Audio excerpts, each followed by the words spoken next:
Sesungguhnya dengan mengingat Allah, bukankah dengan mengingat Allah itu hati menjadi tenang? Tadi sudah kita jelaskan level kedekatannya. Jadi kalau ingin tenang, hadirkan Allah. Ingat Allah itu menenangkan. Karena apa sih yang tidak mungkin di hadapan Allah?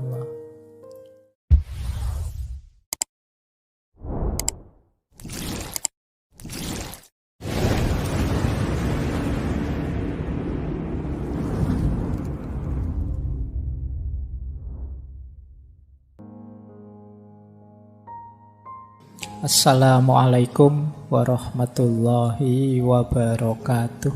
Bismillahirrahmanirrahim. Ini salah satu pendapatnya Maulana Rumi. Ini menarik kalimat ini. Biarlah sang pecinta menjadi tercela, menjadi gila, menjadi linglung. Orang yang sadar akan khawatir tentang hal-hal buruk. Biarlah sang pecinta saja. Ini sebenarnya ingin bilang, orang itu kalau memang benar mencintai, dia tidak akan peduli dianggap tercela, dianggap gila, dianggap linglung. Ya konteksnya Maulana Rumi ini cinta ilahiyah, ya cinta kepada Allah. Meskipun sebenarnya cinta pada pasangan kadang-kadang juga ada yang selevel ini. Orang normal yang sadar biasanya tidak senang dengan disebut gila, disebut orang bingung, disebut kamu itu mbok yang waras. Kita kan orang normal itu tidak senang begitu. Tapi orang yang mencintai tidak peduli. Disebut tidak waras tidak masalah. Disebut gila juga tidak masalah. Disebut ngayal juga tidak masalah, tidak apa-apa.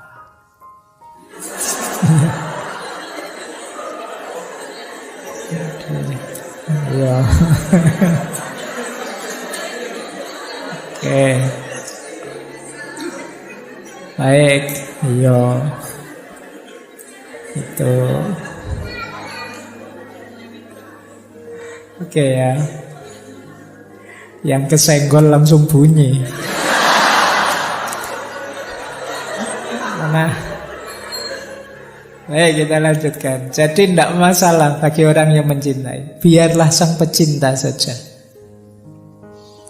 Itu kayak apa ya? Kayak Dylan yang bilang bahwa biar aku saja, kamu tidak akan kuat.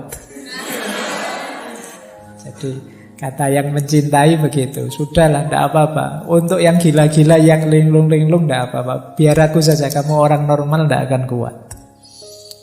Berarti apa? Ya termasuk kegalauan, kegelisahannya, patah hati. Itu bagi seorang pecinta adalah sesuatu yang biasa. Tidak akan terlalu merisaukannya. Karena dia tidak kehilangan dan tidak kekurangan apapun dari cintanya. Jadi biarlah sang pecinta saja. Biarlah yang mencintai saja. Baik. Masih ada lagi. Kalau ini bahasa saya, kalau kalian punya kemampuan ini, kalian akan bahagia. Kemampuan menikmati penderitaan. Jadi Rumi kan dikenal dengan tarian Darwis berputarnya. Kata beliau begini, menarilah saat lukamu terbuka. Menarilah saat kamu telah merobek perbannya. Menarilah di tengah pertempuran, menarilah dalam darahmu, dan menarilah pula saat kamu benar-benar bebas. Jadi ini Rumi menceritakan betapa terjalnya jalan cinta itu. Engkau akan terluka berkali-kali, tapi tetaplah menari.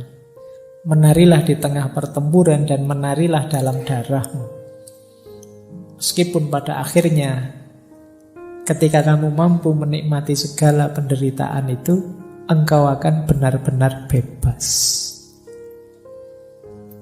Jadi, ini diilustrasikan ketika Rumi itu kan pertama kali melakukan tarian yang masyhur sekali. Darwis berputar itu kan ketika beliau sedang sedih, sedang galau, ditinggal gurunya, Syekh Samsuddin At-Tabrisi. ketika beliau sedang ada di sebuah tempatnya pandai besi, mendengarkan besi yang ditempa, diiringi oleh kesedihannya, akhirnya tubuhnya bergerak sendiri. Itu bisa kamu bilang bergerak dalam kesedihan. Tapi kesedihan ini dibawa menari dan dibawa naik menghadap Allah. Maka di antara rumusnya kalian menghadapi kesedihan, menghadapi patah hati itu, kalian akan sangat tangguh kalau bisa sampai di level bisa menikmati kesedihan, bisa menikmati kegalauan. Boleh kamu bikin jargon, galau itu asik loh. Sedih itu menarik. Banyak karya-karya besar lahir karena kesedihan, karena kegalauan. Sering saya bilang, energinya orang sedih, energinya orang patah hati itu luar biasa. Tinggal kamu mampu atau tidak menikmati dan mengelolanya. Jadi kayak kalian waktu jatuh cinta itu kan energinya juga besar. Tinggal mampu atau tidak kalian mengelolanya. Misalnya orang jatuh cinta itu tiba-tiba jadi puitis. Dikit-dikit nulis puisi. Mbok ya sekalian nulis buku puisi. Lumayan, mumpung kepalamu sedang meledak-ledak, menyala-nyala dengan cinta. Terjemahkan itu dalam kreativitas. Orang jatuh cinta misalnya, itu semangat-semangatnya melayani, membahagiakan yang dicintai. Mbok yo yang dicintai itu mengarahkannya untuk yang produktif, kreatif. Kalau kamu cinta padaku, ayolah kamu lulus semester 7. Kalau kamu cinta padaku, loh ini kan energinya jadi luar biasa. Diarahkan ke yang positif, kreatif gitu loh. Jangan hanya minta yang kecil-kecil, yang sepele-sepele. Kalau cinta padaku, mau neraktir aku, ndak sepele itu. Mintalah yang lebih monumental. Jadi itu yang saya maksud energinya. Karena biasanya ketika yang meminta yang dia cintai, itu dia bisa tenaganya berkali-kali lipat. Kecerdasannya meningkat berkali-kali lipat hanya karena ingin membahagiakan yang dicintai. Maka seperti yang disampaikan oleh Rumi ini, menarilah saat lukamu terbuka. Menarilah saat kamu merobek perban. Menarilah di tengah pertempuran. Menarilah dalam darahmu. Menarilah pula saat engkau benar-benar bebas. Pada puncaknya cinta akan membuatmu bebas. Yang paling jelas ya bebas dari belenggu ego dirimu sendiri. Orang mencintai itu kan ketika orang yang bisa menaklukkan dirinya sendiri. Baik, saya lanjutkan. Nah, Maulana Rumi juga pesan pada kita, rasa sakit yang kamu rasakan ini adalah membawa pesan. Dengarkan mereka. Jadi ini latihanlah mendengarkan lukamu sendiri. Latihanlah memahami pesan yang dibawa oleh kesedihan dan dukamu. Maka jangan terlalu hanyut emosional oleh pengalaman pahit yang kamu miliki. Tapi coba dengarkan, ada pesan apa? Ada hikmah apa yang bisa kamu raih? Yo karena yang pesan ini Maulana Rumi, yo berarti perhatikan dia memberitahumu apa dalam rangka meningkatkan kedekatanmu kepada Allah, dalam rangka menghidupkan cintamu kepada Allah. Peristiwa pahit apapun coba kamu dengarkan. Dia membawamu pesan apa, membawakanmu pesan apa yang itu membuatmu tambah dekat pada Allah. Jadi pesan yang arahnya ke sana. Dengarkan. Karena ketika Allah menetapkan sesuatu, pasti tidak ada yang sia-sia. Termasuk menetapkan patah hatimu. Pasti Allah tidak sedang iseng, tidak sedang saya coba anak ini kalau tak bikin patah hati kayak gimana. Pasti tidak sekedar itu. Pasti Allah ingin sesuatu yang lebih besar dan lebih penting dari itu. Maka penting kita mampu membaca luka, mendengarkan patah hati. Ayat itu kan tidak hanya ayat tertulis, tapi juga ayat-ayat kauniyah. Patah hatimu dan lukamu itu ayat-ayat Allah juga. Coba dengarkan pesannya dari situ. Jangan-jangan mengingatkanmu atau mengujimu atau mendorongmu untuk tambah dekat padanya. Dan seterusnya. Baik, kita sudah ketemu Maulana Rumi dan ada kalimat yang menarik dari beliau. Di mana ada kehancuran, di situ ada harapan akan harta karun. Harta karun itu kan biasanya terkubur di balik puing-puing. Kalau tersimpan di lemari kan tidak disebut harta karun. Harta karun ini biasanya tersembunyi. Dan ini ada di balik kehancuran. Maka temukan mutiara-mutiara, temukan harta-harta di balik kesedihanmu, di balik kehancuranmu. Pasti banyak kalau kamu jeli mencarinya. Jadi ini lanjutan dari quotes yang tadi ya. Jadi dengarkanlah dan cermatilah, insya Allah kamu akan ketemu harta karun yang di situ kamu akan bangkit kembali, lahir kembali, jadi sosok yang lebih kuat, lebih hebat dari sebelumnya. Jadi ini pesan dari beliau. Di mana ada kehancuran, di situ ada harapan akan harta karun. Jadi jangan terlalu lama nangis-nangis sedihnya. Beri waktu tersendiri, tapi kemudian segera move on.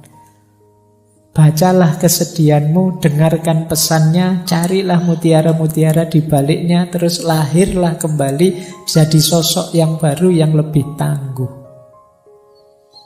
Ini yang diinginkan oleh Maulana Jalaluddin Rumi. Baik. Nah, ini tadi hubungannya dengan kesepian ya. Memang kalau kita sedang sakit, kita sedang sedih itu perlu teman. Tapi seandainya tidak ada teman dan kamu merasa sendirian, jangan merasa kesepian. Seluruh alam semesta ada dalam dirimu. Kalau sekedar ingin cerita, ingin curhat, dalam dirimu lengkap. Ada komponen alam semesta. Jangan merasa sendiri. Wong kamu itu sendirian saja sebenarnya kan sangat ramai. Kalau tidak percaya, kalau kamu di kamar sendirian itu kan, ya memang suaranya tidak ada, wong kamu tidak ngobrol. Tapi pikiranmu kan riuhnya luar biasa. Ramainya luar biasa. Kalau sekarang kadang-kadang tidak hanya pikirannya, mulutnya juga rame, apalagi kalau pas main game. Ya, kamu marah-marah sendiri, mesuh-mesuh dewe, ngamuk-ngamuk dewe. Apalagi pikiranmu. Pikiranmu itu kan tidak pernah diam. Ketika kamu sadar, ya pikiranmu bunyi terus tentang apa saja. Kamu sebenarnya ramai, jadi tidak perlu merasa kesepian. Seandainya kok dalam kesedihanmu kamu tidak menemukan teman, engkau sendiri cukup. Jangan merasa kesepian. Alam semesta ada dalam dirimu. Nah, ada kalimat menarik dari Rumi yang beliau sampaikan tadi mungkin berat. Engkau yang sedang sedih mungkin sulit, tapi I know you are tired, but come, this is the way. Aku tahu engkau mungkin sangat lelah, berat sekali melaksanakan yang dipesankan tadi. Tapi memang inilah jalannya. Jadi inilah jalan yang berlawanan dengan jalur menuju keputusasaan. Jadi aku tahu engkau lelah, tapi inilah jalannya. Ayo pelan-pelan kamu tempuh jalan ini. Jangan mengambil jalan yang sebaliknya, yaitu jalan keputusasaan. Baik, ini dipesankan tadi ya. Sejak awal tadi kan sudah ada banyak tips-tips untuk kita bisa mengatasi rasa sedih dan hati kita yang patah tadi. Paling tidak kita menghindari gol di gawang keputusasaan. Dan memang hanya ini jalannya, kata Maulana Jalaluddin Rumi. Nah, ada satu teori dalam dunia tasawuf. Nanti coba kalian cek ya. Kalian dalam sedih ada di mana? Hubungan kita dengan Allah saat kita menderita. Ada fase confirming, ada fase responsif, ada fase ekstatik. Orang yang ada di fase confirming itu orang yang ketika sedih bisa merasakan hadirnya Allah. Terus dia tenang dan muncul harapan-harapan baru. Nah, ini ada level paling rendah ya tentu saja yang tidak ingat Allah. Ini level awal itu ingat Allah. Jadi sudah ingat Allah. Ingat Allah saja itu akan menenangkanmu, memunculkan optimisme baru. Sebutuh apapun jalanku, aku masih punya Allah ternyata. Harapanmu muncul. Ada fase lebih dalam lagi. Tidak sekedar sadar hadirnya Allah, tapi sadar dekatnya Allah dan baiknya Allah. Ini lebih besar lagi kegembiraan dan optimismemu. Allah kan selalu mengabulkan doa-doa kita, permohonan kita, permintaan kita. Allah selalu sayang dengan kita. Allah itu tidak pernah tidak baik kepada kita. Kita saja yang keluar jalur, sehingga kebaikan Allah tidak sampai. Kita saja yang ambil jalan rute yang berbeda dengan yang diinginkan oleh Allah. Ini fase kedua, namanya fase responsif. Ada fase ketiga lebih dalam lagi. Di fase ketiga ini kita tidak sekedar merasa dekat dan Allah itu baik, tapi kita sudah intim sama sekali. Kita sudah sangat cinta dengan Allah, sehingga apapun yang diberikan oleh Allah, apakah itu pahit ataukah manis, tidak masalah. Ini namanya fase ekstatik. Nah, dalam kesedihan kita ada di mana? Allah yang hadir dalam diri kita, apakah sekedar confirming, apakah responsif, ataukah sudah ekstatik? Orang yang sudah bisa menikmati kebersamaan dengan Allah adanya di level ekstatik. Orang yang hanya sadar Allah itu ada kok, Gusti Allah ora sare, itu namanya fase confirming. Orang yang sadar bahwa Allah itu tidak sekedar hadir, tapi Dia maha baik dan akan mengabulkan semua doa kita, namanya fase responsif. Nah, teman-teman coba dicermati kehadiran Allah dalam diri kita itu seperti apa. Pandangan kita tentang keberadaannya Allah itu ada di mana. Itu menunjukkan level kedekatan dan level hubungan kita dengan Allah. Baik, kita akhiri dengan beberapa tips. Kalau ini agak praktis ya, kalau yang tadi filosofis. Banyak yang tanya ke saya, caranya biar hati tenang itu apa sih, Pak? Dalam penderitaan. Ini saya ambilkan langsung dari beberapa ayat ya. Biar ini seperti ngaji beneran. Ada Al-Qur'annya. Segala apapun dirimu, coba kamu rujuk ayat-ayat ini. Mungkin kamu bisa lebih tenang. Yang pertama surat Al-Insyirah, ayat 5 sampai ayat 6. Yang bunyinya adalah fa inna ma'al usri yusra, inna ma'al usri yusra. Maka sesungguhnya bersama kesulitan itu ada kemudahan. Sesungguhnya bersama kesulitan ada kemudahan. Sesulit apapun hidupmu, sepahit apapun pengalamanmu, tidak usah khawatir. Pasti ada kemudahan. Bahkan ada penafsir, ada mufasir yang mengartikan setiap ada satu kesulitan, Allah akan memberikan dua kemudahan. Ini kan diulang dua kali. Fa inna ma'al usri yusra, inna ma'al usri yusra. Jadi yang pertama, kamu ingat-ingat ini. Allah sendiri yang menjanjikan. Sesungguhnya bersama kesulitan ada kemudahan. Maka jangan putus asa. Pasti ada jalannya, pasti ada kemudahan. Kemudian yang kedua, boleh dilihat surat Ar-Ra'd ayat 28. Tadi sudah kita singgung sedikit ya. Ala bidzikrillahi tatmainnul qulub. Sesungguhnya dengan mengingat Allah, bukankah dengan mengingat Allah itu hati menjadi tenang. Tadi sudah kita jelaskan level kedekatannya. Jadi kalau ingin tenang, hadirkan Allah. Ingat Allah itu menenangkan. Karena apa sih yang tidak mungkin di hadapan Allah. Terus yang ketiga, kalau masih ada kebingungan-kebingungan, kekecewaan-kekecewaanmu karena keinginanmu tidak terpenuhi, boleh teman-teman merujuk surat Al-Baqarah ayat 216. Wa asa an takrahu syai'an wa huwa khairul lakum wa asa an tuhibbu syai'an wa huwa syarrul lakum wallahu ya'lamu wa antum la ta'lamu.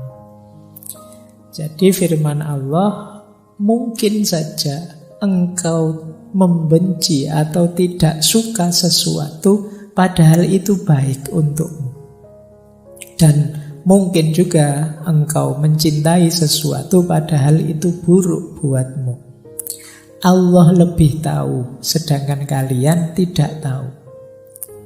Jadi ayat ini mengajarkan kita yang tidak terjadi dari keinginan kita itu tidak selalu nanti sesuatu yang baik untuk kita. Jadi yang kita sukai bisa jadi itu buruk untuk kita. Allah lebih tahu. Jangan terlalu kecewa, jangan putus asa. Kalau cita-citamu gagal, bukan berarti itu ada kebaikan yang lepas. Bisa saja itu tidak terlalu baik untukmu. Allah menetapkan sesuatu itu ya pertimbangannya kasih sayang cintanya pada kita. Pikiran kita terbatas, sulit untuk bisa tahu sampai detail sedalam-dalamnya manfaat dan efeknya sesuatu. Allah lebih tahu. Jadi kalau teman-teman sedang kecewa, sedang galau, keinginannya kok tidak terpenuhi, baca ayat ini. Bisa saja yang aku inginkan, yang tidak terpenuhi itu sesuatu yang aku sukai sih, tapi bisa saja dia buruk untukku. Bisa saja yang aku hindar-hindari ternyata inilah yang baik untukku. Allah tahu, kita yang tidak tahu. Nah, membaca ayat ini mungkin bisa menenangkan kita. Kalau masih ada galau-galaunya, wa idza sa'alaka ibadi anni fa inni qarib ujibu da'watad da'i idza da'ani. Kalau hambaku meminta padaku, sesungguhnya aku dekat. Aku menjawab doa orang yang berdoa saat dia berdoa padaku. Jadi ayat ini menenteramkan kita masih punya Allah dan Allah dekat. Apapun yang aku minta, insya Allah akan dikabulkan. Nah, ini akan menenangkan kita. Yang terakhir surat Ar-Ra'd ayat 24. Salamun alaikum bima sobartum fa ni'ma uqbaddar. Ini finalnya. Kalau memang yang atas-atas tadi masih sulit, sadarilah tetap salamun alaikum bima sobartum. Selamat atas kamu karena kesabaran. Fanikma ubadar itu betapa nikmatnya rumah tempat kita kembali nanti ke hadapan Allah. Hidup ini memang banyak ujian, banyak kesulitan, tidak masalah, sabarlah. Ada kenikmatan puncak nantinya bersama Allah. Itu fanikma ubadar. Ini dari Al-Quran. Boleh teman-teman mengambil, ini masyhur sekali, penenang hati, obat hati. Ini sebenarnya nasihatnya Syekh Ibrahim Al-Khawas. Bisa dicek di kitab Risalah Al-Qusairiyah. Kalau di Indonesia sudah jadi lagu terkenal sekali. Dawaul Qalbi Khamsatu Asya'a. Obatnya hati itu ada 5 hal. Qiraatul Quran bitadabbur. Membaca Al-Quran sambil tadabbur, merenungi maknanya. Wa khola'ul batni. Dan perut yang kosong, puasalah. Wa qiyamul laili. Dan sholat malam. Wa tadurru indas sahar. Jadi merenung, tafakur, zikir pada Allah di waktu sahur, sepertiga malam yang terakhir. Yang kelima, wa mujalasatus sholihi. Dan duduk bareng orang-orang yang soleh. Itu menenteramkan hati. Kita zikir tengah malam, kita zikir sepertiga malam, menenteramkan hati. Kita sholat malam, menenteramkan hati. Kita puasa, menenteramkan hati. Membaca Al-Quran sambil tadabbur, menenteramkan hati. Kalau kita kebingungan, apa yang harus saya lakukan? Pikiranku buntu, sedang stres-stresnya, frustasi-frustasinya. Pilih satu di antara 5 atau lakukan 5-5-nya. Paling tidak kalau kita puasa, kita tidak mikir kegalauan kita lagi, mikir laparnya. Oh itu kan kita, aduh kapan buka puasa ya, habis kamu tidak mikir yang-yangan lagi, terus mikir poso. Makanya kata Rasulullah itu anak-anak muda yang sudah ingin nikah tapi tidak kuat nikah, puasa saja. Puasa bisa jadi benteng. Baik, ini tidak saya jelaskan ya. Dulu ini saya ingat pernah saya jelaskan waktu sesinya Sunan Bonang. Baik, saya tambah satu lagi. Doa. Mungkin teman-teman butuh praktis doa untuk menenangkan hati. Ada banyak doa yang bisa kita baca saat kita sedang galau. Yang pertama, usahakan nanti kalau berdoa ngerti maknanya ya, biar lebih mantap. Doa ini doa anti kesedihan. Yang pertama ini ya, anti males, anti utang. Langsung dari Rasulullah. Allahumma inni a'udzubika minal hammi wal khazani wa a'udzubika minal adsi wal kasali wa a'udzubika minal jubni wal bukhli wa a'udzubika min ghalabatid daini wa qahrir rijal. Ya Allah, aku berlindung padamu dari kegalauan dan kesedihan. Aku berlindung padamu dari rasa lemah dan rasa malas. Aku berlindung padamu dari sifat pengecut dan sifat bakhil. Dan aku berlindung padamu dari dikalahkan oleh hutang dan ditindas oleh orang. Nah, boleh teman-teman berdoa dengan kalimat ini. Atau yang kedua, ini doa minta tenang. Allahumma inni as'aluka nafsan bika mutmainnatan tu'minu biliqaika wa tardo biqadaika wa taqna'u bi'ataika. Ya Allah, sesungguhnya aku meminta padamu jiwa yang tenang bersamamu, yang percaya pada pertemuan denganmu, yang ridho pada keputusan-keputusanmu, dan rela merasa cukup dengan apapun pemberianmu. Ini kalau doa ini dikabulkan, insya Allah hidup kita tenang. Yang ketiga ini juga menarik. Kalau patah hati ditinggal pacar, Allahumma ajirni fi musibati wakhluf li khairon minha. Ya Allah, selamatkanlah aku dalam musibahku dan gantilah untukku yang lebih baik darinya. Nah, sapa ngerti setelah berdoa ini terus diganti yang lebih hebat dari sebelumnya. Doa yang keempat ini juga menarik. Khawatirnya ketika kita sedang sedih melakukan hal-hal yang tidak seharusnya. Perbanyak membaca ya muqallibal qulub sabbit qalbi ala dinik.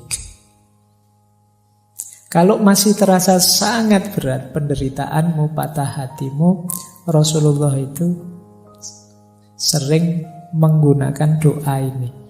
Ya Hayyu ya Qayyum bi rahmatika astaghiitsu.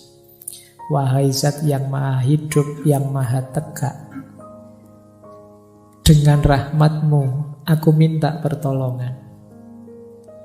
Atau masih sangat berat, kok gelap rasanya di kiri kanan, tidak tahu mau apa, mau kemana, boleh pakai doanya Nabi Yunus.